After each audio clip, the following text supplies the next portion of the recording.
how charities help steal elections. They say win, but we know what really is going on here. This story comes over from Capital Research Center. It was drafted by this guy, Parker Thayer, and he put together a big investigation. He says, this investigation reveals the shocking true story of the Everybody Votes campaign, the largest and most corrupt, quote, charitable voter registration effort in American history. That may have decided the 2020 presidential election and could decide the 2024 election. We know they're already moving the pieces around. And look who is the person behind this. Clinton chairman John Podesta, from that very strange family. Funded by the Democratic Party's biggest donors and coordinated with cutthroat Democratic consultant, the Everybody Votes campaign used the guise of civic-minded charity to selectively register millions of, quote, non-white swing state voters in the hopes of getting out the Democratic vote for a win in 2020. And guess what? It worked. So here is what the story looks like, the actual filing, the report. It is exposing a $120 million nonpartisan scheme drafted by Parker Thayer. You see, we've got an executive summary we'll hit. We see the major players, and there's a lot of detail. What do they actually do? What is the plan? How does the scheme work? And is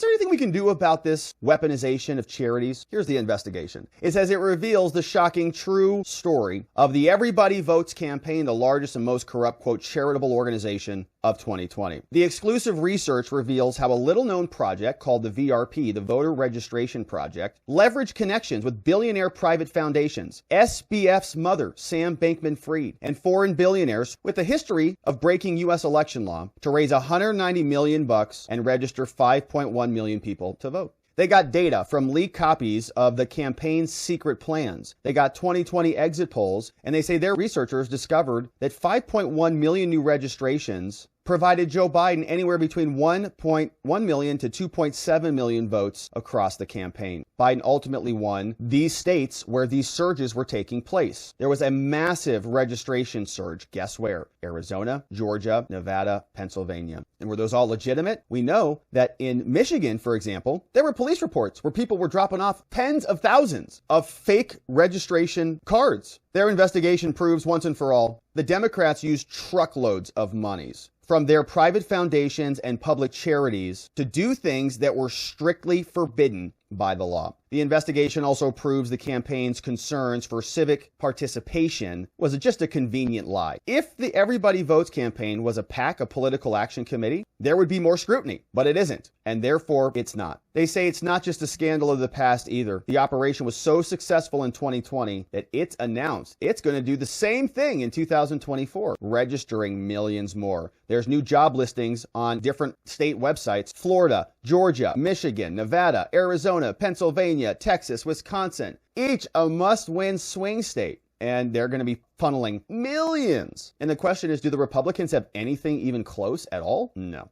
On November 24th, John Podesta, Hillary Clinton's campaign manager, that was 2015, received an email. Is this the registration program you're hoping for? Can I push it? They created blueprints for Everybody Votes campaign. $106 million from tax-exempt private foundations. The plan states the 5-year program is going to register 6.3 million people to vote and generate 2.2 net new registered voters. There was a leaked memo in 2020 written by Mind the Gap, a Democratic super PAC, co-written by Barbara Fried, the mother of SBF, Sam Bankman-Fried, who just went back into custody, to add additional Democratic votes. Now, they say that every single registration is filled out properly. We doubt that. The memo also instructs the voters. They say, we've managed to stay out of the news, and we've stayed out of the Republican sightlines because the Republicans are too busy being mad at Trump. What is the Everybody Votes campaign? Why did John Podesta care about this? Which mysterious donors were supplying $106 million? Well, here are the major players. John Podesta with his brother. And John Podesta has been involved in everybody's campaigns. He was with Clinton, he was Bill, and with Hillary, and with Barack. Now he's speaking for Joe Biden. We got Stephanie Sharrock, a major Democratic donor. Molly McCusick, Corridor Partners, a massive Democratic organization. And Barbara Fried, Sam Bankman-Fried's mom. They gave millions to the charity and said it was 4 to 10 times more effective at netting additional Democrat votes. We got Bill Roberts, Grassroots Solutions, all of these different organizations. This network raised $193 million and registered 5.1 million voters to date. Grassroots was involved, did the same thing. Where did this originate? Back from Hillary Clinton campaign. John Podesta. $105 million for the Corridors Partner Plan. They've got 8 states that they're focusing on. Arizona, Colorado, Florida, Georgia, Illinois, North Carolina, New Mexico, Nevada. Same states over here, except they're adding in Ohio. So $106 million for this one, starting in 2016. Now, this has been going on ever since. Estimated net votes generated. Look, in Arizona, 153,000 votes, the vote margin. Pretty substantial. In Arizona, our margin here was only 10,000 votes, allegedly. Everybody votes in the 2020 election. They say it finally became a reality. The charity became the vehicle for the Everybody Votes campaign. It was previously a wing of Project Acorn. You remember them? And Project Vote. The donors who fund all of this are people like billionaires. For example, Susan Thompson of the Buffett Foundation, she contributed $5 million. Other grants came from other influential billionaires. You see all of these people. Bunch of people who say that they're smarter than the rest of us and they get to decide things for us. We've got Tides Foundation, almost $1 million, $13 million here, $25 million from this fund. Arabella Advisors says nonprofits took in $1.7 billion alone. Democrats quietly pulled ahead of Republicans, and they got untraceable political spending in order to do it. $7 million from Silicon Valley. And Mark Zuckerberg gave the foundation more than $1 billion from Mark Zuckerberg. How do you compete with that, man? What are you supposed to do? From 2019 to 2016, VRP followed Everybody Votes plan to the letter. They paid for voter registration in 8 states. The largest portion of the funding went to a State Voices charity, which is a network of civic engagement, and they gave sizable grants to all sorts of people.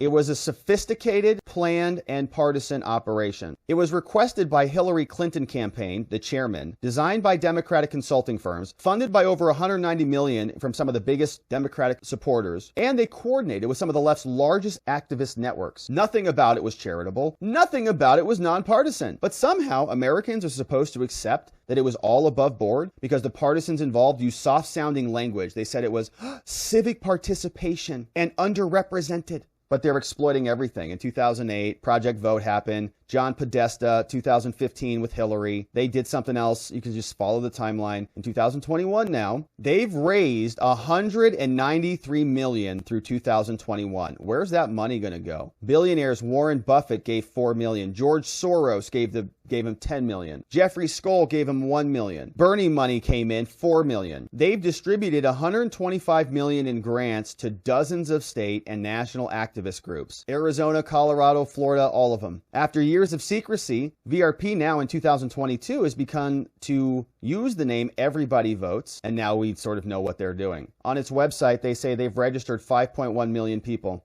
and that they're going to keep increasing the margin of victory. It's just a numbers game. It's just mechanics and boots on the ground. So how can this be stopped? Well, maybe it's getting them declassified. Until 501c3 groups and both charities are barred from funding in voter registration work, they're going to continue to do this. They're exploiting a loophole to skirt IRS and campaign finance laws. So they're basically allowed to do it, is what this thing is concluding. Nothing less than the legal change will make the difference, because the IRS bureaucrats will never fairly police the current legal rules. Too much money, too many votes are on the line for Democrats to give up their most, quote, cost-effective method of netting votes. Meanwhile, there is no conservative equivalent. At most, there's a handful of scattered conservative charities spending a fraction of their budget on voter registration, but they don't attempt anything resembling a sophisticated, centrally controlled, 9-figure funded, high-tech operation. If it ever receives serious public criticism, expect the left to meet the challenge, and they're going to cry, vote suppression. And so you see there's more here, but yep, the Republicans, they might have better arguments, they might have better results, they might have a better candidate, they might have more people on their side in this country. But how do you compete with a $200 million voter operation that delivers fraudulent votes? It's incredible.